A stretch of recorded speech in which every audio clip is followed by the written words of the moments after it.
എന്ത് ധർമ്മമായതുകൊണ്ട് ലഭിച്ചത്. നിർമൂലം ഇങ്ങനെ കാട്ടളനെ പോലെ വേടനെ പോലെ ഒളിയമ്പ് ചെയ്ത്, അത് കാട്ടളന്മാരിതെല്ലാം നാദഭേദം കേൾപ്പിക്കും, മാനിൻ്റെ സൗണ്ട് കേൾപ്പിക്കും, മാനെല്ലാം ഓടി വരും. അപ്പോഴെന്തൊരു ഒളിച്ചെന്ന് മറഞ്ഞു എന്നാണ് ഇവർ ഈ വേടനമ്പ് ചെയ്തത് കാട്ടളന്മാർ. അതുപോലല്ലേ ഇത് ചെയ്തത്. അതുകൊണ്ട് ഇങ്ങനെയുള്ള വാനരത്തെ അതായത് ഈ കുരങ്ങിനെ ഇങ്ങനെ ചതി ചെയ്ത് കൊന്നിട്ട് എന്തൊരു മാനമാണ് കിട്ടിയത്. വാനര മാംസം അഭക്ഷ്യമാണല്ലോ, കഴിക്കത്തില്ലല്ലോ.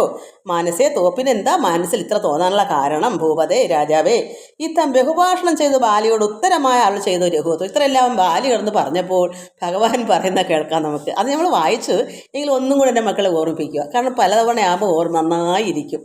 അതുകൊണ്ട് ഭഗവാൻ പറയുന്നു, ധർമ്മത്തെ രക്ഷിപ്പതിന് ആയുധവുമായി നിർമ്മത്സരം നടക്കുന്നിതു നീളെ ഞാൻ. ഇവിടെ നീളേ സഞ്ചരിക്കുന്നു. എന്താ? ധർമ്മത്തിന് വേണ്ടിയിട്ട്. ഇവിടെ ധർമ്മത്തെ രക്ഷിക്കാൻ വേണ്ടി ഞാൻ നീളേ സഞ്ചരിക്കുന്നു. പാപിയായ ഒരു അധർമ്മിഷ്ടനാ നിന്നുടെ പാപം കളഞ്ഞു, ധർമ്മത്തെ നടത്തുവാൻ നിന്നെ വധിച്ചിതു ഞാൻ. അതുകൊണ്ടാണ് ഞാൻ നിന്നെ വധിച്ചത്. ധർമ്മം, നീ അധർമ്മിയാണ്, നീ പാപിയാണ്, അതുകൊണ്ടാണ് നിന്നെ ഞാൻ വധിച്ചത്. മോഹബദ്ധന, നീ എന്താ മോഹം കൊണ്ട് നിൻ്റെ ദുരാഗ്രഹം വരുത്തിട്ട് നീ തന്നെ നിന്നെ അറിയുന്നില്ല. മോഹബദ്ധനായി നിന്നെ നീ ഏതും അറിയാഞ്ഞതുമെടോ. അതുകൊണ്ട് നിന്നെ നീ തിരിച്ചറിയുന്നില്ല. നീ അറിഞ്ഞിരുന്നെങ്കിൽ ഇങ്ങനെ മറ്റുള്ളവർക്ക് ദ്രോഹം ചെയ്യത്തില്ലായിരുന്നല്ലോ. നിൻ്റെ അർജുൻ്റെ ഭാര്യയൊക്കെ സുഗ്രീവൻ്റെ ഭാര്യയെല്ലാം കൈകടത്തി വെച്ചു. രാജ്യം മൊത്തം അയാൾ തന്നെ എടുക്കുന്നു. ഈ സുഗ്രീവനെ കൊല്ലാൻ നടക്കുന്നു. അപ്പോൾ അധർമ്മിയല്ലേ. അതുകൊണ്ട് നിൻ്റെ കുറ്റം നീ അറിയുന്നില്ല. നീ എന്താ ചെയ്ത കുറ്റം? പുത്രീ ഭഗിനി സഹോദര ഭാര്യയും പുത്രകളത്രവും മാതാവും ഏതുമേ ഭേദമില്ലെന്നല്ലോ വേദവാക്യം. ഇത് ഈ സഹോദരിയും മകൻ്റെ ഭാര്യയും സഹോദരിയും മകളും സഹോദര ഭാര്യയും മാതാവും എല്ലാം ഒരുപോലെ തുല്യമല്ലേ? ഭേദമില്ലെന്നല്ലോ വേദം പറയുന്നത്. വേദവാക്യം അങ്ങനെ ആണല്ലോ. പിന്നെ ചേതസി മോഹാൽ പരിഗ്രഹിക്കുന്നവൻ പാപികളിൽ വെച്ച് ഏറ്റവും മഹാപാപിതാപം അവർക്ക് അതിനാലെ വരുമല്ലോ. അതുകൊണ്ടാണ് നിനക്ക് ദുഃഖം സംഭവിച്ചത്. നീ ഇതെല്ലാം മനസ്സിലാക്കാതെ, നീ നിന്നെ തന്നെ തിരിച്ചറിയാതെ, നീ ഇത്രയെല്ലാം മഹാപാപികളിൽ വെച്ച് പാപിയാണ് നീ. അതൊക്കെ മേലേ പാപിയാണ്. കാരണം ഇവിടെ അനുജൻ്റെ ഭാര്യ, ഈ അമ്മയും എല്ലാ അവനവൻ്റെ ഭാര്യ മാത്രം ഒഴിച്ച് ബാക്കി എല്ലാം ഒരുപോലെ അമ്മയെപ്പോലെ തന്നെ കാണണം. സഹോദരൻ്റെ ഭാര്യയായാലും മകൻ്റെ ഭാര്യയായാലും സഹോദരിയായാലും മകളായാലും എല്ലാം അമ്മ. ഇതെല്ലാം ഒപ്പമല്ലേ? എന്താ പിന്നെ നീ ചെയ്തത്? അതുകൊണ്ട് എനിക്ക് താപം വന്നു, നിനക്ക് ദുഃഖം അതുകൊണ്ടാണ് സംഭവിച്ചത്. അതിന് ഞാനിങ്ങനെ നീളെ നടക്കുമോ ഇങ്ങനെയുള്ളവരെ സംഹരിക്കാൻ തന്നെയാണ് എന്ന് ഭഗവാൻ പറഞ്ഞു. മര്യാദ നീക്കി നടക്കുന്നവர்களെ സൗര്യമേറും നൃപന്മാർ നിഗ്രഹിച്ചതാ. ഈ മര്യാദ കേടായിട്ട് നടക്കും. മര്യാദ നീക്കി വെച്ചാൽ എന്താണ്? മര്യാദ ഇല്ലാതെ ഇങ്ങനെ അധർമ്മം പ്രവർത്തിച്ചു നടക്കുന്നവരെ ശൗര്യമേറുന്ന രാജാക്കന്മാർ ഇങ്ങനെയെല്ലാം നിഗ്രഹിക്കും. അതുകൊണ്ടാണ് ഞാൻ ചെയ്തത്. ഭഗവാന് നല്ല ശൗര്യമുണ്ട്. ധർമ്മസ്ഥിതി വരുത്തും ധരണീതലേ നിർമ്മലാത്മാ നീ നിരൂപിക്ക മാനസേ. അതുകൊണ്ട് നീ ഇപ്പം നിർമ്മലാത്മാവായി. കാരണം ചെയ്ത തെറ്റിനെല്ലാം ശിക്ഷ കിട്ടി.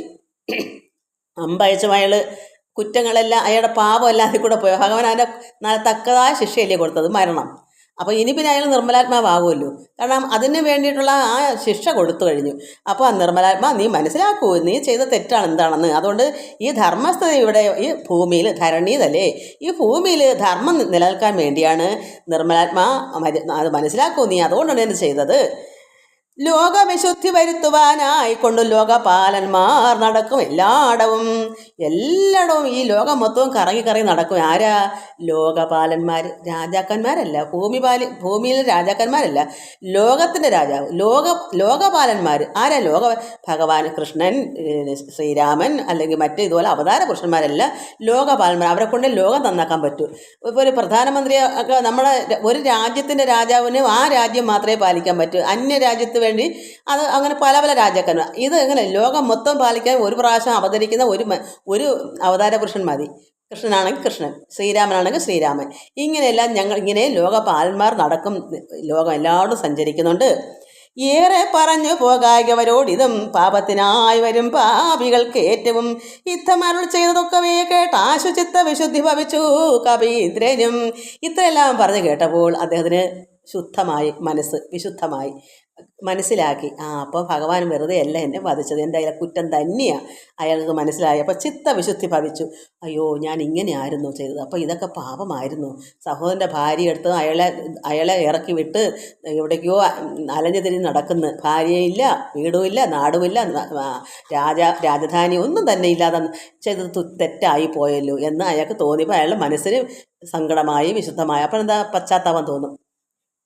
രാമനേ നാരായണനെന്നറിഞ്ഞുടൻ താമസഭാവമകന്നു സസംഭ്രമം ഭക്തിയാ നമസ്കൃത്യ വന്ദിച്ച് ചൊല്ലിനാനിത്തം മാ അപരാധം ക്ഷമിക്കമേ. മനസ്സിലായി. അപ്പോൾ എന്ത് പറയുന്നു? ഭഗവാനാണോ ലോകത്തിന് രക്ഷയാമെന്ന അവതാര പുരുഷനാണോ?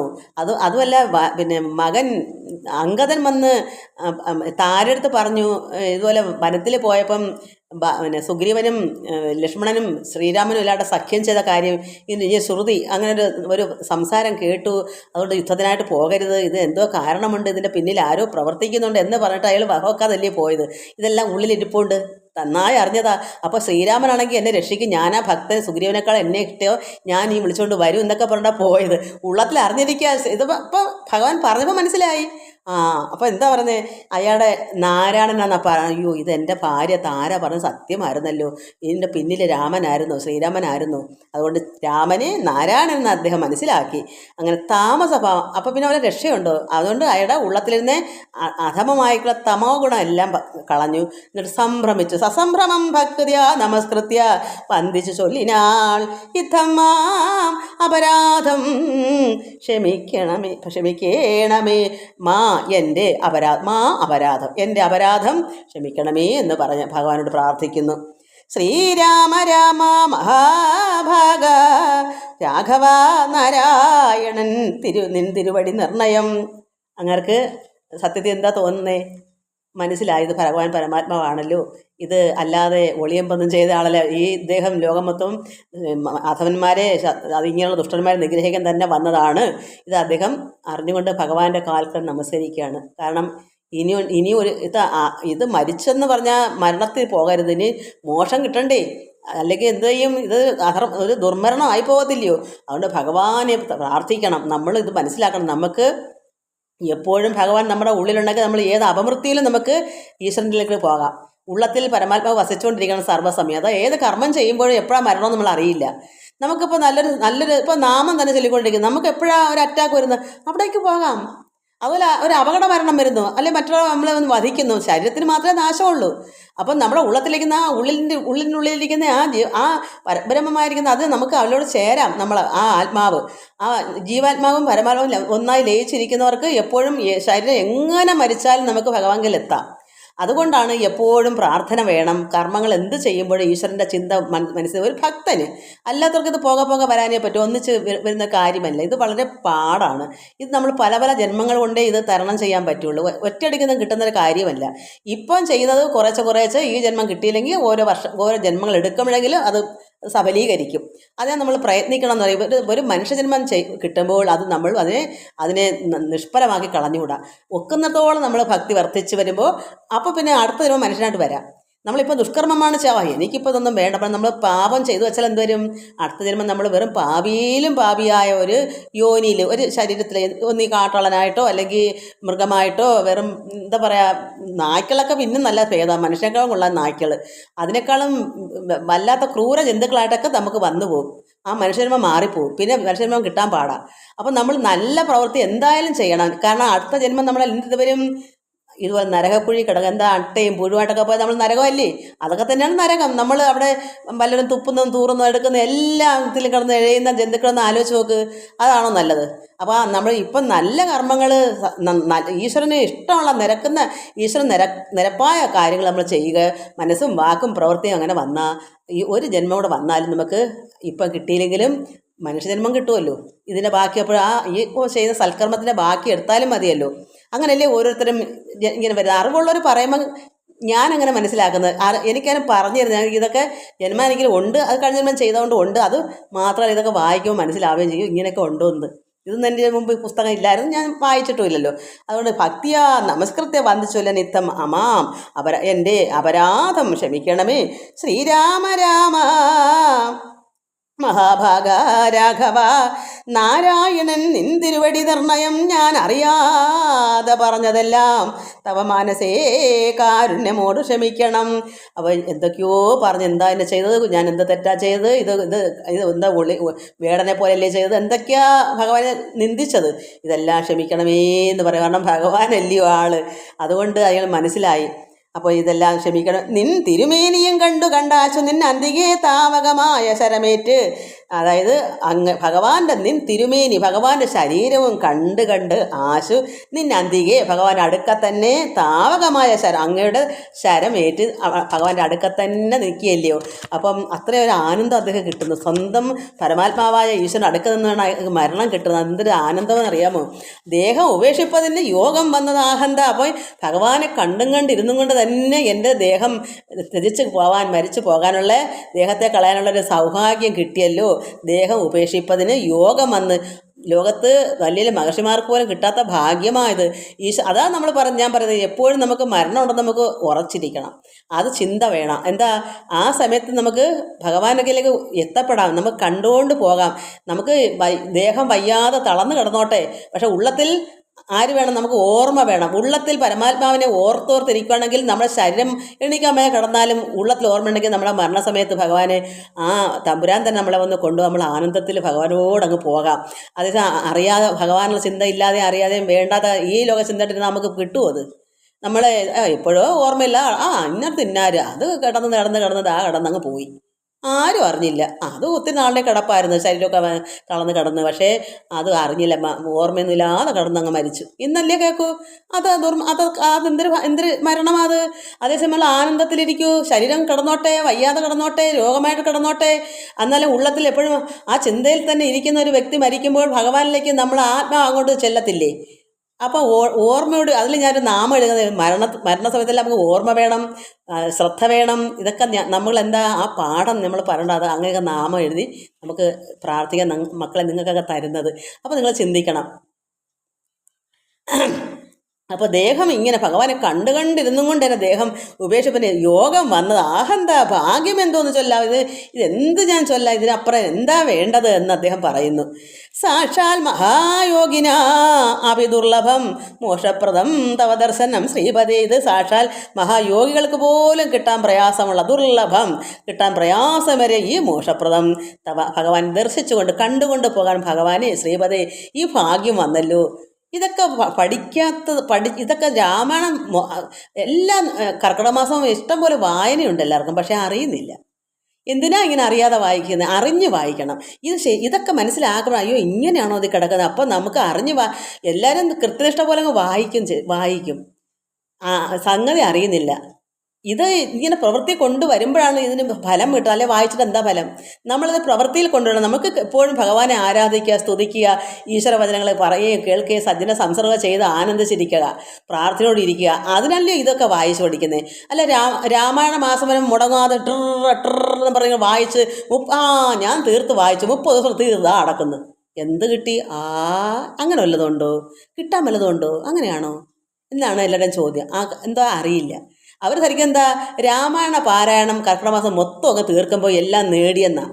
നമ്മൾ നേടണമെങ്കിൽ ഇതൊക്കെ ചിന്തിക്കണം. ഇതെന്താ ഇതിൽ പറയുന്നത്, ഇതിലെന്താ ഇതിനകത്ത് നമുക്ക് പാഠമാക്കേണ്ടുന്നത്, അതറിയുന്നില്ല. എല്ലാവരും വായിച്ചിട്ട് പിന്നെ പിറ്റേന്ന് തൊട്ട് എന്താ പണ്ടേം കുണ്ടിയും ബാലുവ. രാമായണ മാസം കർക്കിടക മാസം മുടക്കാതെ അങ്ങ് വായിക്കും. ദേവി മഹാത്മ്യം അത് വരുമ്പോൾ അതങ്ങ് മുടങ്ങാതെ വായിക്കും. എല്ലാവരും അച്ചട്ടായിട്ട് തീർത്തൂല, എല്ലാം വായിച്ച് തീർക്കും. ഉള്ളിലും ഒന്നും കയറിയിട്ടില്ല. കയറെങ്കിലല്ലേ അതിൻ്റെ പ്രവൃത്തി നന്നായി വരും. അതിന് മുമ്പേ പ്രവൃത്തിയിൽ വേണം. ഇത് വായിക്കുമ്പോൾ അയ്യോ ഞാൻ ഇങ്ങനെയാണല്ലോ എന്ന്, അല്ലെങ്കിൽ എന്താണ് ഇത് വായിക്കുമ്പോൾ ഇങ്ങനെയൊക്കെ ആണോ എന്ന്, എനിക്കും അങ്ങനെ ആകണം എന്ന്. ഇത് രണ്ടിൽ ഏതെങ്കിലും ഒന്ന് വേണ്ടായോ? ഞാനിത് ചിന്തിക്കുന്നത് ഞാൻ ഇങ്ങനെയാണല്ലോ, അങ്ങനെ ആകാത്തവർ ഇങ്ങനെ ആക്കണം. അതിനാണ് നമ്മളിതൊക്കെ പഠിക്കുന്നത്. അതുകൊണ്ടാണ് മക്കളെ ഞാൻ വയ്യെങ്കിലും എനിക്ക് അറിഞ്ഞൂടെ, ഞാൻ പഠിച്ചിട്ടില്ലെങ്കിൽ പോലും വെക്കുന്നതോ അല്പമാകട്ടെ, ഒരു ഇച്ചിരി ആകട്ടെ, അത്രയെങ്കിലും ഉള്ളിലോട്ട് വരട്ടെ എന്ന് കരുതി പറയുന്നതാ. അപ്പോൾ ഇദ്ദേഹം പറയുന്നത് ഇത് മഹായോഗികൾക്ക് പോലും ദുർലഭമാണ്. ഈ ഒരു ഭഗവാനെ കണ്ടുകൊണ്ടിരുന്ന് മരിക്കാൻ, ശരീരം ഉപേക്ഷിക്കാൻ. അതാ മോക്ഷപ്രദം തവ ഭഗവാന ദർശനം ശ്രീപദേ. എത്ര ആനന്ദം! നിൻ തിരുനാമം മരിക്കാൻ തുടങ്ങുമ്പോൾ സന്താപം ഉൾക്കൊണ്ട് ചൊല്ലും പുരുഷന് മോക്ഷം ലഭിക്കുന്നതാകിൽ ആയാൽ ഇന്ന് മേ സാക്ഷാൽ പുരസ്ഥിതനായ ഭഗവാനെ കണ്ട് അൻപോട് നിങ്ങളുടെ സഹായകം കൊണ്ട് മരിക്കാൻ അവകാശം ഇക്കാലം. അത് ഭഗവാനെ കണ്ടും കൊണ്ടിരുന്നിട്ട് അദ്ദേഹത്തിൻ്റെ അമ്പ് ഏറ്റവും കൊണ്ട് എനിക്ക് മരിക്കാൻ ഇവിടെ സഹായകം അമ്പ് കൊണ്ട് മരിക്കാൻ അവകാശം ഇക്കാലം, ഈ സമയം എനിക്ക് അങ്ങനെ വന്നല്ലോ ഭാഗ്യം. അതായത് നിൻ തിരുനാമം ഇത് ഭഗവാൻ നാരായണെന്ന് അറിഞ്ഞു. അപ്പോൾ ഭഗവാനെ ഇത് സാക്ഷാൽ പരബ്രഹ്മമൂർത്തി ആണല്ലോ, നിൻ തിരുനാമം മരിക്കാൻ തുടങ്ങുമ്പോൾ അപ്പോൾ ആ അമ്പ് ഊരിയാൽ ഉടനെ മരണമാണ്. അപ്പോൾ ആ സമയത്ത് അയ്യോ ഇത് നാരായണനാണെന്നുള്ള ആ ഒരു നാമം അദ്ദേഹത്തിൻ്റെ ഉള്ളിൽ എല്ലാ അപരാധം ക്ഷമിക്കണമേ എന്ന് പറയാനുള്ളൊരു ചാൻസ് കിട്ടി അങ്ങാർക്ക്. അല്ലെങ്കിൽ എന്തുവരും ഓർമ്മയില്ലാതെ കിടന്ന നാരായണൻ എന്തുവാ ഏതോ ഒരു പേര് അറിയില്ല. അതുകൊണ്ട് ഇദ്ദേഹം സന്താപം ഉൾക്കൊണ്ട് ചൊല്ലും. മരണസമയത്ത് ഭഗവാനെ എന്നുള്ള ചിന്ത, സന്താപം, അത്രമാത്രം സന്താപത്തോട് ഭഗവാനെ എന്നുള്ള ചിന്തയോടുകൂടി ആ ഒരു ദുഃഖം കൊണ്ട് ചൊല്ലുന്ന പുരുഷന് മോക്ഷം ലഭിക്കുന്നതാകയാൽ ഇന്നുമേ, അതുകൊണ്ട് ഇന്ന് എനിക്ക് സാക്ഷാൽ പുരസ്ഥിതനായ ഭഗവാനെ കണ്ട് അൻപോട് നിന്നോട് സഹായകം കൊണ്ട് മരിക്കാൻ അവകാശം ഇക്കാലം ഉണ്ടായത് എന്നോട് ഭാഗ്യ അതിരേകം. ഇതുണ്ടോ പലർക്കും ലഭിക്കുന്നത് ഈശ്വര? ഇങ്ങനെ ആർക്കെങ്കിലും കിട്ടുന്നുണ്ടോ? അദ്ദേഹം തന്നെ പറയും, ഇങ്ങനെ കണ്ടിരുന്നു കൊണ്ട് ഭഗവാന്റെ അമ്പ് തന്നെ വന്ന് എനിക്കിങ്ങനെ മരിക്കാൻ ഈ സമയം ഇങ്ങനെ അവകാശം വന്നത്, ഇത് എന്നോട് ഭാഗ്യ അതിരേകം. ഇതുണ്ടോ ഇത്രയും ഒരു ആനന്ദം, ഈ ഒരു അനുഭൂതി, ഈ ഒരു അവകാശം മറ്റാർക്കെങ്കിലും കിട്ടുമോ? പലർക്കും ലഭിക്കുന്നത് ഈശ്വര നാരായണ എന്തോ പറയുക ശ്രീരാമ, ഇതുപോലൊരു ഭാഗ്യം ആർക്കെങ്കിലും കിട്ടുന്നുണ്ടോ? നാരായണൻ നിന്തിരുവടി ജാനകി, ഭഗവാൻ നാരായണനാണ്. ഈ ശ്രീരാമൻ ഭഗവാൻ നാരായണനാണ്. ജാനകി താരിൽ മാതാവായ ലക്ഷ്മി ഭഗവതിയാണ്. ഇദ്ദേഹം പറയുക, ഭഗവാനെ സ്തുതിക്കുക. ജാനകി താരിൽ, ഇവിടെ ഭഗവാന്റെ ഈ ഭൂമി മാതാവായ മഹാമായ ലക്ഷ്മി ഭഗവതിയാണ്. സാക്ഷാൽ നാരായണനാണ് ശ്രീരാമൻ. പങ്ക്തി കണ്ഠൻ തന്നെ നിഗ്രഹിപ്പാൻ ആശു പങ്ക്തി രഥാത്മജനായി ജനിച്ചു ഭവാൻ. ഈ രാവണനെ പങ്ക്തി കണ്ഠൻ രാവണനെ കൊല്ലാൻ വേണ്ടി ഭഗവാൻ ഇവിടെ ദശരഥ മഹാരാജാവിൻ്റെ അയോധ്യയിൽ അവതരിച്ചു. പത്മജൻ മുന്നം അർത്ഥിക്കയാൽ എന്നതും അത് ബ്രഹ്മാവ് പ്രാർത്ഥിച്ചുകൊണ്ടാണ്. കഴിഞ്ഞ വർഷം വായിച്ചതാ, എന്നാലും ഒന്നുകൂടെ വായിക്കുന്ന നല്ലതാ. അതുകൊണ്ട് നിന്നോട് ലോകം ഗമിപ്പാൻ തുടങ്ങിയത് എന്നെ അനുഗ്രഹിക്കണം ഭഗവാനേ. അപ്പോൾ ഇത് വായിച്ച് വീണ്ടും വീണ്ടും വായിക്കണം. ഇത് എപ്പോഴും നമുക്ക് വേണ്ടത് പ്രാർത്ഥനയാണ്. അവിടെ എപ്പോഴും ഇതൊക്കെ കുറിച്ച് വായിക്കണം.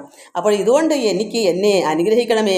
ഞാൻ വിലോചനൻ, അതായത് താമരയിൽ ഉത്ഭവിച്ച ബ്രഹ്മാവിൻ്റെ പ്രാർത്ഥന അപേക്ഷ പ്രകാരമാണ് ഭഗവാൻ നാരായണൻ ഇവിടെ വന്നത്.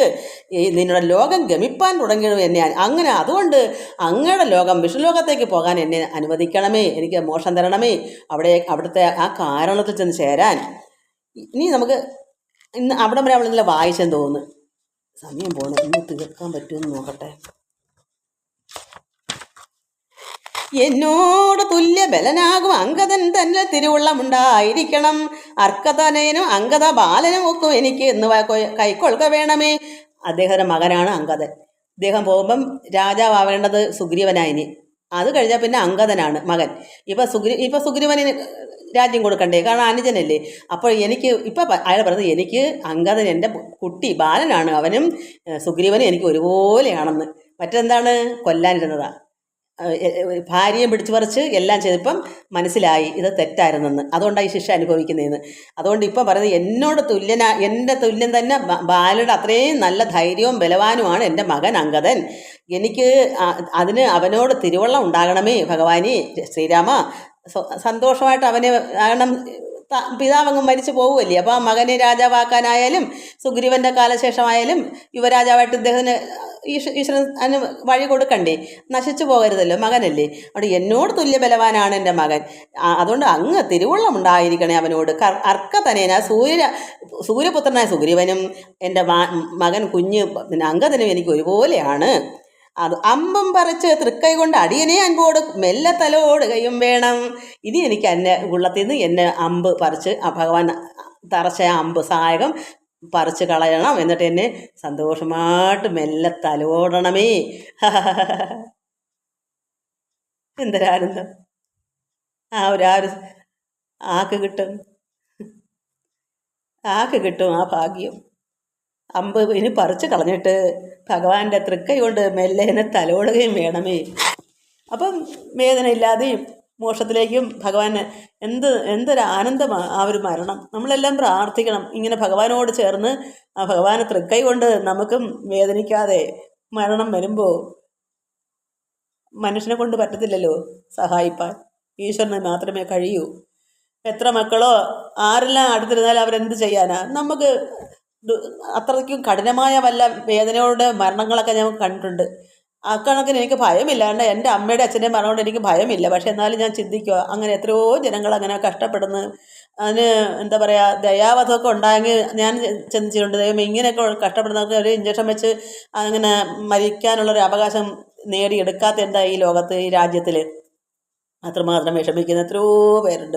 മരിക്കത്തുമില്ല, ശ്വാസം മുട്ടിയും പല രീതിയിൽ ഇങ്ങനെ തൊണ്ടയിലൊക്കെ അസുഖം വന്ന് തൃങ്ങി അവിടെ ഓട്ടയൊക്കെ ഇതിലെ കൂടെ ഇട്ടും ശ്വാസം മൂക്കി കൂടെ അല്ലാതെയും അവിടെ എല്ലാവരും ഈ ഒരു അസുഖം ഉണ്ടല്ലോ, അപ്പോൾ അവിടെ പിന്നെ തറഞ്ഞു വരുമ്പോൾ ശ്വാസം പോകത്തില്ല. അപ്പം എത്ര വട്ടമോ മരിക്കത്തുമില്ല. അപ്പോൾ ഉടനെ മറ്റുള്ളവർ രക്ഷിക്കും, അതൊക്കെ എടുത്ത് വൃത്തിയാക്കി കൊണ്ട് ഓടും, വീണ്ടും അവിടെ അടയും, അപ്പോഴും മരിക്കും, മുട്ടും, ശ്വാസം മുട്ടും. ഈ തൂങ്ങി മരണമെന്നൊക്കെ പറഞ്ഞാൽ ഇത് ശ്വാസം കിട്ടാതെ വിഷമിക്കും. അതൊക്കെ നമ്മൾ ചിന്തിക്കുമ്പോൾ നമ്മൾ എന്തെങ്കിലും അധർമ്മങ്ങൾ ചെയ്യാൻ നമുക്ക് തോന്നുമോ? നമ്മളൊക്കെ ചിന്തിക്കണം. നമ്മളെ ദുഷ്കർമ്മങ്ങളുടെ ഫലം കൊണ്ടാണ് ഇതൊക്കെ വരുന്നത് നമ്മൾ മനസ്സിലാക്കിയാൽ നമ്മൾ ഒരിക്കലും ഒരു പാപകർമ്മം ചെയ്യത്തില്ല. ഒരു ജന്തുക്കളെയും വേദനിപ്പിക്കാതെ, അതായത് കൊന്നു തിന്നത്തില്ല. അത് പറഞ്ഞത് വായിക്കാൻ പറ്റില്ല, പറഞ്ഞാൽ എനിക്ക് പറയാനേ സമയം കാണും. എന്നത് കേട്ടു രഘുത്തമൻ ബാണവും ചെന്ന് പറിച്ചു തലോടി ഞാൻ മെല്ലവേ. അപ്പോൾ ഭഗവാൻ എന്ത് ചെയ്തു? ബാണം പറിച്ചു കഴിഞ്ഞിട്ട് മെല്ലുക്കെ പെതുകേ തടവി. ഭക്തനാണ് അദ്ദേഹം ഇത് ചെയ്തെങ്കിലും അയാളുടെ ഭക്തനെ പറഞ്ഞു, എനിക്കാണ് സുഗ്രീവനേക്കാളും ഭക്തി, അവിടെ എന്നെ ഭഗവാൻ രക്ഷിക്കും, ഞാൻ ഭഗവാനെ ഇഞ്ഞുകൊണ്ട് വരും എന്നൊക്കെ പറയുന്ന ഉള്ളത്തിൽ ഭക്തനാണ് സത്യത്തിൽ. അതിന് ശേഷമുള്ള വൈരാഗ്യം എന്താണെന്ന് വെച്ചാൽ ഗുഹയ്ക്കകത്ത് പാറട്ട് അടച്ചവൻ ബാല്യെ കൊല്ലാനാണെന്ന് ധരിച്ചു പോയി, തെറ്റിദ്ധാരണ അത്രയേ ചെയ്തുള്ളൂ. പക്ഷെ അതിനു വേണ്ടി ഇത്രയും ഉപദ്രവം സുഗ്രീവന് കൊടുക്കുന്നത് അത് തെറ്റല്ലേ? അപ്പോൾ അദ്ദേഹം ഒരു ഭക്തനാണ്, അല്ല ഇത് കിട്ടത്തില്ലല്ലോ. തെറ്റിനെ ശിക്ഷിച്ചു, അമ്പ ചെയ്തു, പക്ഷെ അദ്ദേഹം ഭക്തനായിരുന്നു, അതുകൊണ്ടാണ് ഇത് കിട്ടുന്നത്. അത് നമ്മൾ മനസ്സിലാക്കണം. നമ്മളൊരു തെറ്റ് ചെയ്താലും അതായത് അജാമണൻ തന്നെ അങ്ങനെയല്ല, പണ്ട് കുട്ടിനാളിൽ അയാൾ ഭക്തനായിരുന്നു, പിന്നെ ഭാര്യയൊക്കെ വന്നപ്പം പ്രാരബ്ധമായപ്പം പിന്നെ കട്ട് മോട്ടിച്ചും ദുഷ്കർമ്മങ്ങൾ ചെയ്തപ്പോഴാണ് അങ്ങനെ ആയത്. അതുകൊണ്ട് എപ്പോഴെങ്കിലും അല്പം നമ്മൾ ഈശ്വരനെ അറിഞ്ഞു കഴിഞ്ഞാൽ ആ ഒരു അല്പം അവിടെ കിടക്കും. അപ്പോൾ നമ്മൾ ഒന്ന് വിഷമിച്ചാലും ഭഗവാൻ നല്ലതൊക്കെ നമ്മളെ കൊണ്ട് പൊക്കോളും. അതുകൊണ്ട് ഭഗവാൻ എന്ത് ചെയ്ത് അവിടെ തലോടി മെല്ലവേ. മാനവവീരൻ മുഖാംബുജവും പാർത്തുവാൻ്റെ ദേഹം ഉപേക്ഷിച്ചു ബാലിയും ഭഗവാന്റെ മുഖത്തേക്ക് ഇങ്ങനെ ഇദ്ദേഹത്തിൻ്റെ ദേഹത്തിങ്ങനെ ഭഗവാൻ തടയി കൊടുത്തപ്പം കിടക്കുന്ന ബാലി ഭഗവാന്റെ മുഖത്തേക്ക് ഇങ്ങനെ നോക്കി ആ വാനര, അത് ആ വാനരൻ എന്ന് വെച്ചാൽ കുരങ്ങ്, ബാലി വാനരനാണല്ലോ, നോക്കി ആ ദേഹം ഉപേക്ഷിച്ചു. അതൊരു സമാധിയല്ലേ? അതൊരു സമാധിയാണ്. മാനവവീരൻ മുഖാംബുജം ഭഗവാന്റെ മുഖത്തേക്ക് താമര പോലിരിക്കുന്ന മുഖത്തേക്ക് ഇങ്ങനെ, അതോ ഭഗവാന്റെ കടാക്ഷ വീക്ഷണമൊക്കെ ഇങ്ങനെ നോക്കി. അപ്പോൾ ഭഗവാനെ കണ്ടാൽ തന്നെ എന്തൊരു ആനന്ദമാണ്. അങ്ങനെ നോക്കി വേദന അറിഞ്ഞില്ല, മരണവിഷമം അറിഞ്ഞില്ല, കാരണം ഭഗവാനെ തന്നെ ശ്രദ്ധിച്ചു. അപ്പോൾ ഭഗവാനിങ്ങനെ തടവിക്കൊടുത്ത് അതുകൊണ്ട് ഭഗവാനിലേക്കൊക്കെ ചേർന്നു. അതാണ് മാനവവീരൻ മുഖാംബുജം പാർത്ത് വാനരദേഹം ഉപേക്ഷിച്ചു ബാലിയും. യോഗീന്ദ്രവൃന്ദ ദുരാപമായുള്ളൊരു ലോകം ഭഗവത്പദം ഗമിച്ചിടാൻ യോഗീന്ദ്രന്മാർക്ക് പോലും പ്രയാസമുള്ള ലോകം, അതായത് യോഗീന്ദ്രന്മാർക്ക് പോലും പ്രാപിക്കാൻ പ്രയാസമുള്ള ആ ഭഗവാന്റെ ആ ലോകത്ത് ഇദ്ദേഹം ഗമിച്ചു, ഭഗവത്പദം പ്രാപിച്ചു. രാമനായൊരു പരമാത്മനാ ബാലി രാമപദം പ്രവേശിച്ചോരനന്തരം മർക്കടൗഖം ഭയത്തോടോടി വേഗേന പൊക്കിതു കിഷ്കിന്ധയായ പുരാജിരേ. അതായത് ഇദ്ദേഹം ഇങ്ങനെ പോയപ്പോൾ ഭഗവാൻ ഇതെല്ലാം ചെയ്ത് അവിടേക്ക് വിട്ടെന്നായപ്പോൾ അവിടെ നിന്ന് മർക്കടന്മാർ ബാക്കി കണ്ടുകൊടുന്ന മറ്റ് കുരങ്ങന്മാരെല്ലാം ഓടി താരയുടെ അടുക്കലേക്ക്, അതായത് പുരാജിരെ അവരുടെ ഗൃഹത്തിലേക്ക്, അവരുടെ വാസസ്ഥലേക്ക് ഓടിച്ചെന്ന് പറയുവാണ്. ചൊല്ലിനാർ താരയോടാശ കവികളും ഭാര്യയായിരുന്ന താരയോട് പറയുന്നു, എന്താ പറയുന്നത്, സ്വർലോകവാസിയായി വന്നു കവീശ്വരൻ. സ്വർലോകത്തേക്ക് കവീശ്വരൻ പോയി. കവി എന്ന് വെച്ചാൽ ഈ മർക്കടൻ ബാലി, ഈശ്വരൻ എന്ന് പറഞ്ഞാൽ രാജാവാണ്. അവിടുത്തെ ഈ കവികളുടെ രാജാവ്, കവികളാണ് അവിടുത്തെ, നമ്മളെപ്പോലെ മനുഷ്യരാണ് അവിടുത്തെ കവികൾ, കുരങ്ങന്മാർ. അവരുടെ ശ്രേഷ്ഠ രാജാവാണ് ഈ ബാലി. അവിടെ ഇവിടെ പോയി ബാലി സ്വർഗത്തേക്ക് പോയി ചെന്നെല്ലാം കൂടെ ഓടി താരെടുത്ത് പറയുന്നു, സ്വർലോകവാസിയായി വന്ന് കവി സ്വർലോകത്തിലേക്ക് പോയി. എങ്ങനെയാണ് പോയത്? ശ്രീരാമ സായകമേറ്റു രണാജിരേ താരേ കുമാരനെ വാഴിക്ക വൈകാതെ. അതുകൊണ്ട് എങ്ങനെ പോയ ശ്രീരാമഭഗവാന്റെ സഹായക അമ്പ് ഏറ്റാണ് രണാജിരെ യുദ്ധത്തിൽ നിന്ന് ഭഗവാന്റെ അമ്പ് ഏറ്റ് താരേ, അത് ഭാര്യയുടെ പേരാ താരേന്ന്. ഭാര്യയുടെ കൂടെ ചെന്ന് പറയും താരേ. അതുകൊണ്ട് ഇനി എന്ത് വേണം, കുമാരനെ പെട്ടെന്ന് തന്നെ രാജാവാക്കൂ അങ്കദനെ. കാരണം രാജാവായിട്ട് ആരും വേണമല്ലോ. ഇനിയെല്ലാം പൂട്ടിക്കെട്ടി അതാണ് പറയുന്നത്. ഗോപുരവാതിൽ 4 ദൃഢം ബന്ധിച്ച് ഗോപിച്ചു കൊള്ളുക കിഷ്കിന്താ മഹാപുരം. രാജാവ് ഇങ്ങനെ മരിച്ചെന്ന് കണ്ടാൽ പിന്നെ അവിടെ ജനങ്ങളെല്ലാം മറിച്ച് പല പല ആൾക്കാർ ശത്രുക്കളും ചിലപ്പോൾ ഇതോടുകൂടി യുദ്ധം ആവുക, അങ്ങനെയും വരാം. അതുകൊണ്ട് എന്തുകൊണ്ടായാലും അവിടെ സൂക്ഷിക്കണം. ഇനി അതിനൊരു രാജാവ് വരുന്നവരെ എല്ലാം മറ്റൊരു സൂക്ഷിക്കണ്ടേ രാജധാനിയൊക്കെ. അതായത് മന്ത്രികളോട് നിയോഗിക്കാം, മന്ത്രികളോട് പറയൂ എല്ലാം ശ്രദ്ധിക്കാൻ, എല്ലാം ദൃഢം, എല്ലാം ബന്ധിക്കൂ കവാടങ്ങളെല്ലാം. കിഷ്കിന്താ മഹാപുരം രാജധാനി. അതുകൊണ്ട് അവിടുത്തെ മന്ത്രികളുണ്ട്, രാജാവിൻ്റെ മന്ത്രികളുണ്ടല്ലോ, അവരോട് പറയോ നീ എന്താ പരിപന്ധികൾ ഉള്ളിൽ കടക്കാതിരിക്കാൻ. പന്തികൾ വഴിപോക്കർ, ശത്രുക്കളോ ദുഷ്ടന്മാരോ കള്ളന്മാരോ ഒക്കെ വഴിപോക്കർ എന്തെല്ലാം ആൾക്കാർ കാണും, അവരൊക്കെ കടക്കാതിരിക്കുക. അവരൊക്കെ കയറി രാജാവില്ലാത്ത ഒരു വീട്ടിൽ അതുമെല്ലാം ദുഃഖപ്പെട്ട് കിടക്കുന്ന ഒരു സമയമല്ലയോ. എല്ലാവർക്കും ചിന്ത പോലും എന്താ, ഭർത്താവ് മരിക്കുമ്പോൾ താരയ്ക്ക് മറ്റു ചിന്തയുണ്ടോ? മന്ത്രിമാരെല്ലാം ദുഃഖിച്ചിരിക്കുന്ന സമയമില്ല. അവിടെ എല്ലായിടം അടച്ചു പൂട്ടണം, അങ്ങ് ആവശ്യമാണ്. അത് അവിടെ ചെന്ന് പറഞ്ഞു കൊടുത്തു. അതുകൊണ്ട് പരിപന്ധികൾ ഉള്ളിൽ കടക്കാതിരിക്കാൻ വേണ്ടി സർവ്വതും അടച്ചു പൂട്ടു മഹാപുരം. ബാലി മരിച്ചത് കേട്ടൊരു താരയും ആലോല വീഴുന്ന കണ്ണുനീരും വാർത്ത്, അവർക്ക് സങ്കടമല്ലേ, കരച്ചിൽ കൊണ്ട് ആലോല വീഴുന്ന കണ്ണുനീരിങ്ങനെ തൂകുക. ദുഃഖേന വക്ഷസി താടിച്ചു നെഞ്ചൊക്കെ അങ്ങോട്ട് അടിച്ച് ഗദ്ഗദവാച പറഞ്ഞു പലതരം. എന്താ പറയുന്ന ഈ താര നെഞ്ചത്ത് അടിച്ചും കൊണ്ട്, എന്തിനെനിക്കിനി പുത്രനും രാജ്യവും, എന്തിന് ഭൂതലവാസവുമേ വൃഥ. എനിക്കിനി എന്തിനാ മകനെന്തിനാ, രാജ്യം എന്തിനാ, എനിക്കിനി എന്തിനാ ഇതൊക്കെ വൃഥ, എന്താ എനിക്ക് ഇതിൻ്റെയൊക്കെയുള്ള ആവശ്യം എന്താണ്? കാരണം ബാലിയില്ലാത്തൊരു ജീവിതം എന്താ അവർ ചിന്തിക്കത്തില്ലേ? ഭർത്താവ് തന്നോടുകൂടെ മടിയാതെ മൃത്യുലോകം പ്രവേശിക്കുന്നതുണ്ട്. ഞാൻ എൻ്റെ ഭർത്താവിൻ്റെ കൂടെ തന്നെ ഞാൻ ഒരു മടിയും കൂടാതെ അവിടേക്ക് പോകുന്നതുകൊണ്ട് ഞാൻ മരിക്കാൻ പോകുന്നു എന്ന് പറഞ്ഞു. യുദ്ധം കരഞ്ഞവൾ ചെന്ന് തൻ രക്തപാംസുക്കൾ അണിഞ്ഞു കിടക്കുന്ന ഭർത്തൃ കളയവരം കണ്ടു മോഹം പൂണ്ട് സമയം പോന്നു. അങ്ങനെ ഇങ്ങനെ കരഞ്ഞിട്ട് എന്ത് ചെയ്തു? അവർ രക്തത്തിൽ കുളിച്ചടക്കില്ലേ, രക്തപാംസുക്കളാണ് പൊടിഞ്ഞ് ഇങ്ങനെ പൊടി അവിടെ യുദ്ധം കിടക്കുന്ന അമ്പ ഇത് കിടക്കില്ലേ. അപ്പോൾ രക്തം കൊണ്ടൊക്കെ ഇങ്ങനെ തുളിച്ച് പാംസ് പൊടി പോലെ അണിഞ്ഞണിഞ്ഞ് ഇരിക്കും ദേഹം മൊത്തം. അങ്ങനെ കിടക്കുന്ന ഭർത്താവിൻ്റെ കളയവരം ശരീരം കണ്ടിട്ട് മോഹം പൂണ്ട്. എന്താ മോഹാലസ്യം വന്നു. ഇങ്ങനെ രക്തത്തിൽ തുടിച്ച് രക്തമെല്ലാം ആയി കിടക്കുന്ന ഭർത്താവിനെ കണ്ട ഭാര്യയ്ക്ക് സഹിക്കുക, അല്ലെ അങ്ങനെ സ്നേഹത്തോട് കൂടി ജീവിക്കുന്ന ഒരു ഭാര്യ. ദുഷ്ടന്മാരാണെങ്കിൽ നമുക്ക് പറയാം അവൻ പോയതിനാ നല്ലതെന്ന് പറയും. കാരണം അത്രമാത്രം ദുരൂഹമുള്ളവരുണ്ടെന്ന് ലോകത്ത്. അവർ ഏത് ഭാര്യമാരും ഇന്നത്തെ കാലം എന്ന് വെച്ചാൽ അങ്ങനെ ദുഷിച്ച ഭർത്താവിൻ്റെ ആരും ജീവിക്കത്തില്ല. വെറുതെ സമയം പാഴിക്കളയില്ല, ഇത്രയും തള്ളിക്കളയത്തേ ഉള്ളൂ, വേണ്ടാന്ന് വെക്കും. നന്മ ഇല്ലാത്തവന്മാരെ എന്തിനാ? അപ്പോൾ അങ്ങനെയുള്ള തിന്മയുള്ളവർക്ക് വേണ്ടി ജീവിച്ച് പാഴായി കളയാനാണോ നമ്മുടെയൊക്കെ സമയം? അതുകൊണ്ട് അങ്ങനെയുള്ള തള്ളിക്കളഞ്ഞിട്ട് ഈശ്വരനെ ആരാധിക്കുക. അതെങ്കിലും നമുക്ക് നേടിയാൽ പോകുമ്പോൾ നമുക്ക് കിട്ടും. ഈ ആക്കും കൊള്ളാത്ത ലോകത്തിനും നാശം ദുഷ്ടന്മാരെ ഒരു ഭർത്താവെന്ന് പറഞ്ഞുകൊണ്ട് വെച്ചുകൊണ്ടിരിക്കുന്നതിനേക്കാൾ നല്ലത് അതിനേക്കാൾ നല്ലത് ഭാര്യ ആത്മഹത്യ ചെയ്യുന്നതാണ്. അതല്ലെങ്കിൽ ഒഴിഞ്ഞു കളയുക. എനിക്കതേ പറയാനുള്ളൂ. കാരണം ഇന്നത്തെ ലോകം അത്ര ദുഷിച്ചു പോയി. ജനങ്ങൾ ഈ ആണുങ്ങൾ എല്ലാവരും ഞാൻ പറയുമല്ലേ, നല്ല നല്ല ഭക്തന്മാരും നല്ല പുരുഷന്മാരും ഉണ്ട്. പക്ഷേ ഇതിലെല്ലാം ഒരു 100-50 മോശമാണ്. വീടന്വേഷിക്കാത്തവരും ഒരു പ്രായത്തിൽ എല്ലാം കാണും. അത് കഴിയുമ്പോൾ അടക്കുന്നു. പിന്നെ തോന്നുന്ന രീതിയിൽ കുടിച്ചും വല്ലാത്ത രീതിയിൽ മനസ്സൊരിക്കലും മാറത്തില്ല. ഈ ബാലിക്കുണ്ടോ പെട്ടെന്ന് തന്നെ മാറി എന്താ അത് നന്നായോ ഇത് ഭഗവാനാണ് എൻ്റെ അപരാധം ക്ഷമിക്കണമെന്ന് പറയുന്നത് അതുപോലൊന്നും വരത്തില്ല. എത്രയെല്ലാം വന്നാലും പഠിക്കത്തുമില്ല. അങ്ങനെ അത് ഭഗവത്ഗീത പറഞ്ഞത് മൗഢ്യമായ അവരെ നിങ്ങൾ ഇളക്കി തീർക്കരുതേ. അവരെ ഇളക്കിയിട്ട് കാര്യമില്ല, അവർ നശിച്ചോട്ടെ. അവരെ നമ്മൾ ഇളക്കണ്ട, അവരങ്ങനെ തന്നെ പമ്മി ഇരുന്നോട്ടെ, മരിക്കുമ്പോൾ എങ്ങനെയോ കിടന്ന് മരിച്ചോട്ടെ, നശിച്ചോട്ടെ. അതാ ഭഗവാൻ അറിയാൻ നന്നാവത്തില്ലെന്ന്.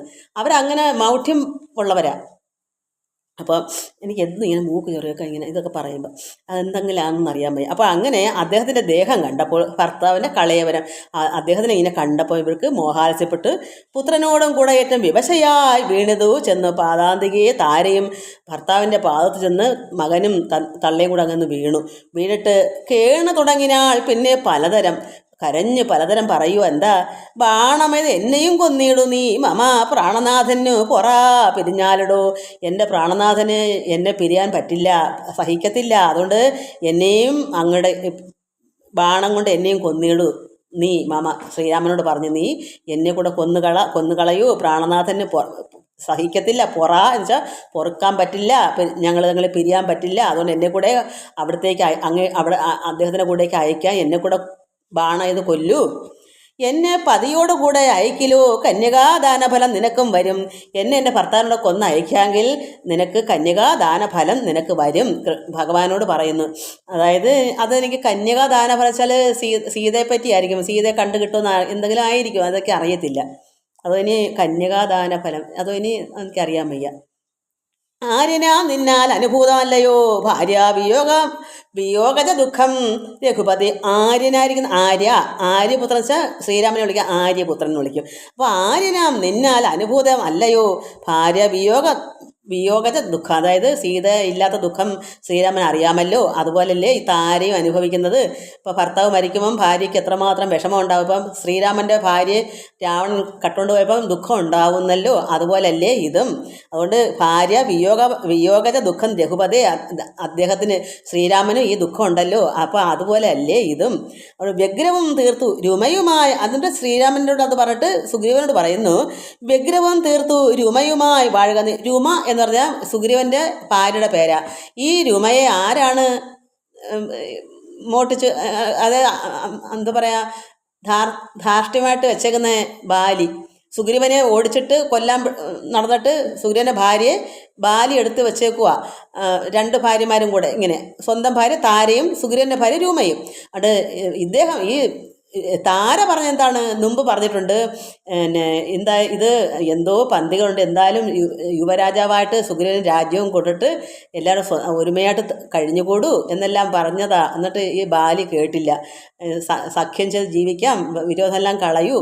അതുകൊണ്ട് ഇപ്പം ഭാര്യ പറയുന്നത്, രൂമ അവളെന്ത് കുറ്റാ ചെയ്തത്, അപ്പം സുഗ്രീവൻ്റെ ഭാര്യയല്ലേ, അതുകൊണ്ട് നീ സുഗ്രീവ നീ രൂമയുമായി ഒത്ത് വാഴൂ, വ്യഗ്രം വിഷമമെല്ലാം തീർത്ത് രൂമയുമായി വാഴുക നീ. കാരണം സുഗ്രീവൻ ദുഃഖമുണ്ടെന്നറിയാം. താര പറഞ്ഞ ഇന്ന് ഭർത്താവിൻ്റെ അടുത്ത് ഒരു ഭാര്യ പറഞ്ഞാൽ ഭാര്യയെ അടിമയാക്കി വെച്ചേക്കുന്ന ഒരു ഭാര്യയെ ഒരു ഭർത്താവ് അനുസരിക്കത്തില്ല. ദുഷ്ടത്തരം കാണിച്ചുകൊണ്ടിരിക്കാൻ, അയ്യോ അങ്ങനെ ചെയ്യല്ലേ, ദോഷം എന്ന് പറഞ്ഞാൽ ഒരുത്തരും വെച്ചാൽ എല്ലാവരും അല്ല, ചിലരങ്ങനെയാണ്. നമ്മൾ എത്രമാത്രം ഗുണദോഷിച്ചാലും അവർ പിന്നെ നിൻ്റെ വാക്ക് കേൾക്കാൻ നീ ആരാ ഇവിടുത്തെ, നിനക്ക് എന്ത് കുന്തം അറിയാം, അപ്പോൾ നമ്മളെ ചവിട്ടി താഴ്ത്തുകളയും. എന്നിട്ട് എന്ത് തോന്നിവാസം പോലെ കഴിയും. ഇവിടെ ഇപ്പോൾ ഏതാ സംഭവിച്ചത്, സുഗ്രീവൻ്റെ ഭാര്യയെ ബാലി കൈവശം വെച്ചിട്ട് താര പറഞ്ഞാൽ കേൾക്കൂ.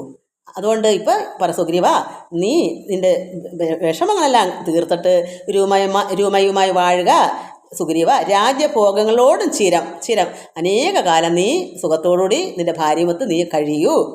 ഇത്തം പറഞ്ഞു കരയുന്ന താരയോട് ഉത്തരമായി അരുളി ചെയ്തു രഘുവരൻ. ഇങ്ങനെല്ലാം പറഞ്ഞ് കരയുന്ന സീത എന്ന് പറയുന്ന താരയോട്, ബാലിയുടെ ഭാര്യയോട് ഭഗവാൻ പറയുന്നു, തത്വജ്ഞാനോ ഉപദേശന കാരുണ്യന ഭർത്തൃവിയോഗ ദുഃഖം കളഞ്ഞിടുവാൻ. എന്തിനാ ഭർത്താവിനെ ഉള്ള ദുഃഖം കളയാൻ വേണ്ടി തത്വജ്ഞാന ഉപദേശം. അത് നമുക്ക് ഇതിലൊക്കെ പറയുന്നത് തന്നെയാണ്. അത് ഭഗവാൻ അത് ഇനി പറയും. അങ്ങനെയുള്ള നല്ല നല്ല ഉപദേശം. എനിക്ക് ആ ഉപദേശം ഇതൊക്കെ വായിക്കുന്നതിൻ്റെ ഈ ഉപദേശം എനിക്കിഷ്ടം. അത് ഭയങ്കര ആനന്ദമാണ്. അപ്പോൾ ഭഗവാൻ ഇങ്ങനെ ഉപദേശം കൊടുക്കുമ്പോൾ ലോകത്ത് ആരെയും പുറമേ ഈ ലൗകികമായ ഒന്നും സ്നേഹിച്ചിട്ട് കാര്യമില്ല, ഭഗവാൻ തന്നെയാണ് ആവശ്യം. അപ്പോൾ ഇവിടെ ഭർത്താവെന്ന് അല്ലെ ഭാര്യയെ ഭയമുണ്ടോ മക്കളെ വീടേ ധനമെന്ന് ചോദിച്ചാൽ എന്താ, ഇതൊക്കെ നശ്വരമാണ്, നശിക്കുന്നതാണ്, അർത്ഥമില്ല. ഇതൊക്കെ ഭഗവാൻ ഉപദേശം കൊടുക്കുമ്പോൾ താരയുടെ വിഷമങ്ങൾ മാറി മാറി വരും. ഇപ്പം അറിവില്ലായ്മ കൊണ്ട് ഈ അറിവ് തത്വം അറിയാത്തത് കൊണ്ടാണ് ഈ കരച്ചിൽ.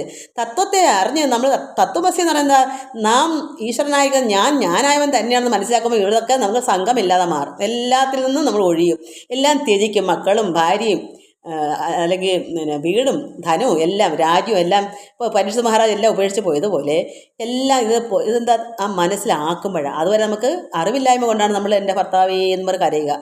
അത് ഭഗവാൻ ഇത് ഉപദേശം കൊടുക്കുമ്പോൾ അവരുടെ എല്ലാ വിഷമങ്ങളും ദുഃഖങ്ങളെല്ലാം മാറും. ഞാൻ പെട്ടെന്ന് സ്പീഡ് കിട്ടുന്ന ഇത് സമയം പോയതുകൊണ്ടാണ്. അപ്പോൾ ഇത്രയും തീർന്നത്. അപ്പോൾ ഇനി താരയുള്ള ഉപദേശം, ഇനി ഭഗവാൻ ഉപദേശം കൊടുക്കുന്നതാണ്. അത് നമുക്ക് അടുത്ത പ്രാവശ്യം വായിക്കാം. എനിക്ക് 1-ാം തീയതി തൊട്ട് ഒരു 2-3 മക്കൾ എന്നെ ഫോണിൽ വിളിച്ച് പറഞ്ഞു, അമ്മേ 1-ാം തീയതി തൊട്ട് കർക്കിടക മാസം 1-ാം തീയതി തൊട്ട് ഇത് ആദ്യമേ ഇടണേ, അർത്ഥവും കൂടെ പറഞ്ഞു തരണമെന്ന് പറഞ്ഞെങ്കിൽ ഞാനത് അർത്ഥം പറയുമ്പോൾ ഒരുപാട് സമയം എടുക്കും. പ്രത്യേകിച്ച് എൻ്റെ സ്വഭാവം, ഞാൻ ഒരു വട്ടമൊന്നും അല്ല പറയുന്നത്, ഞാൻ തന്നെ അറിയത്തില്ല, ഒരുപാട് വട്ടങ്ങൾ പറഞ്ഞുകൊണ്ടിരിക്കും. എനിക്കും പിടി കിട്ടുന്നില്ല. എനിക്ക് പിടി കിട്ടുന്നവരെയാണല്ല പറയുന്നത്, എനിക്ക് അറിയാമോ. എൻ്റെ മനസ്സിൽ തോന്നി എനിക്കൊന്നും മനസ്സിലാവുന്നില്ല, അതുകൊണ്ട് ഞാൻ വീണ്ടും അപ്പോൾ അത് മക്കൾ അതുകൊണ്ട് അത് കൂടുതലും അത് ദൈവം തരുന്ന ഒരു ഇതായിരിക്കും. മറ്റുള്ളവരുടെ ഉള്ളിൽ കയറണമെങ്കിൽ ഞാനത് 10 വട്ടം പറഞ്ഞേ പറ്റൂ. അപ്പോൾ എനിക്കും മനസ്സിലാവും, കേൾക്കുന്ന മക്കൾക്കും മനസ്സിലാവും. അതാ സംഭവം. ഇത് വൃത്തിയാവണം കാണാപ്പാടെ എനിക്കുണ്ടെങ്കിൽ ഞാൻ ഒറ്റവട്ടം പറഞ്ഞാൽ പോരെ. എനിക്കും പിടിയില്ല. ഞാനിത് ഇങ്ങനെ ചിന്തിക്കുവാ, ചിന്തിച്ചെടുക്കണ്ടേ. ഞാനത് പഠിച്ചിട്ടില്ലല്ലോ. ഇത് ആർക്കറിയാം ഇതിൻ്റെ ഗുഡ്നെസ്. എനിക്ക് ചിരിക്കാതിരിക്കാനും വയ്യ ദൈവമേ. കാരണം എല്ലാ മക്കളും വിചാരിക്കും ഈ അമ്മയ്ക്കൊരു പുല്ലും അറിയില്ല. സത്യം മക്കളെ, ഇത് ഇങ്ങനെ ആലോചിച്ച് വായിച്ച് പിടിച്ചെടുക്കുന്നതാണ്. അപ്പോൾ ഒന്നാം തൊട്ട് വായിക്കുമ്പോൾ 5-6 പേപ്പർ വായിക്കണം. അപ്പോൾ ചിന്തിക്കാനും സമയം കിട്ടത്തില്ല. ഇതാണോ ശരിയെന്ന് ചിന്തിക്കുക. അല്ലെങ്കിൽ എപ്പോഴും വായിച്ച് നമ്മളെ മനസ്സിലിരിക്കണം. ഇത് കഴിഞ്ഞ വർഷം വായിച്ചത് നമ്മളിപ്പോൾ ഒന്നുകൂടെ അന്നത്തെ അങ്ങ് മറന്നു പോകും. പിന്നെ ഇതിൻ്റെ അർത്ഥം ഇങ്ങനെയാണോ, അത് ചിന്തിക്കാൻ സമയം എടുക്കാൻ പറ്റില്ല. സ്പീഡ് കൂടണം. അപ്പോൾ അപ്പുറത്തെ വാക്ക് ഇപ്പുറത്തും വരും, ഇപ്പുറത്തെ വാക്ക് അപ്പുറത്തും പോകും. എന്നാലും മക്കളുടെ ആവശ്യം എന്താ, ഇത് വായിക്കണമെന്നാണ്. ഒന്നാം തൊട്ട് ഇത് വായിക്കണം. അപ്പോൾ ഞാൻ വായിക്കാതിരിക്കാൻ പറ്റൂ. അവിടെ അന്നേരം തെറ്റൊക്കെ കാണും. അറിവുള്ള ഈ പെണ്ണുപിള്ളയ്ക്ക് എന്താ അപ്പുറത്തെ വാക്കെടുത്ത് ഇപ്പുറത്തിട്ടേക്കുന്നത്, ഇങ്ങനെ ചേരാൻ പടിയല്ലെന്ന്. ഇതാണ് സംഭവം. ഇപ്പോഴേ ഞാൻ പറഞ്ഞിട്ടുണ്ടേ, അതങ്ങനെ സംഭവിക്കും. കാരണം എനിക്ക് ചിന്തിക്കാനുള്ള സമയം കിട്ടത്തില്ല. ഇതൊന്നും എൻ്റെ മനസ്സിൽ ഇപ്പോൾ വായിച്ചെൻ്റെ മനസ്സിൽ ഇരിക്കത്തില്ല. വയസ്സ് ഇത്രയായി, അല്ലെങ്കിൽ കുട്ടിനാളിലെ പഠിച്ച് വയ്ക്കണമായിരുന്നു.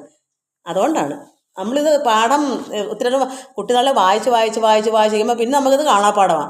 അത് അങ്ങനെ ഇങ്ങനെ നമുക്ക് ഇത് ഒരു 5-6 വട്ടം വായിച്ചാലും മതിയാണ്. എനിക്ക് സമയമില്ലാത്തതുകൊണ്ട് ഒക്കെ അതെന്തായാലും കൊള്ളാം.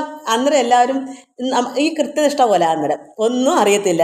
എല്ലാവരും കർക്കിടക മാസത്തിൽ വായിക്കും, നമ്മളും അതുപോലെ അങ്ങ് വായിക്കും. ഇപ്പം ഈ പരന്ന കേട്ട് പഠിക്കുക. ഞാനിത് കർക്കിടക മാസത്തിൻ്റെ തീരുമ്പോൾ ഞാൻ ഇതിൻ്റെ ബാക്കി അന്നേരം അങ്ങോട്ട് ഇടും. അപ്പോഴർത്ഥം മനസ്സിലാക്കിക്കോണം. അതിനാണ് ഇങ്ങനെ ഇടുന്നത്. അന്നേരം കുറച്ച് 1 പേജോ 2 പേജൊക്കെ നമുക്ക് വായിക്കാൻ പറ്റും. അപ്പോൾ ഒക്കെ എനിക്ക് അറിയാവുന്ന ഞാൻ നോക്കി കണ്ട് പഠിച്ച് അർത്ഥം അങ്ങോട്ട് ഇട്ട് തരും. ഇങ്ങനെ അങ്ങോട്ട് നോക്കുമ്പം മനസ്സിലാവും എന്തെങ്കിലുമൊക്കെ. അപ്പോൾ അത് അങ്ങ് ഇട്ട് തരും. അത് കണ്ട് പഠിക്കുക. നമുക്ക് കൃത്യനിഷ്ഠ പോലെ ഒരു മാസത്തിനകത്ത് തീർക്കണമെന്നുള്ള ചില മക്കൾക്ക് അങ്ങനെ ഒരു ആഗ്രഹമുണ്ട്. അർത്ഥം അറിയില്ലേലും വേണ്ട അങ്ങ് പോകണം. അത് ഞാൻ ചെയ്തു തരാം. എനിക്കും അറിയാം. ഇതൊക്കെ എല്ലാ വിദ്യ എൻ്റെ കയ്യിലുണ്ട് മക്കളെ. അത് വിഷമിക്കേണ്ട. എല്ലാവർക്കും നമസ്കാരം. ഹരി ഓം, ഹരി ഓം, ഹരി ഓം.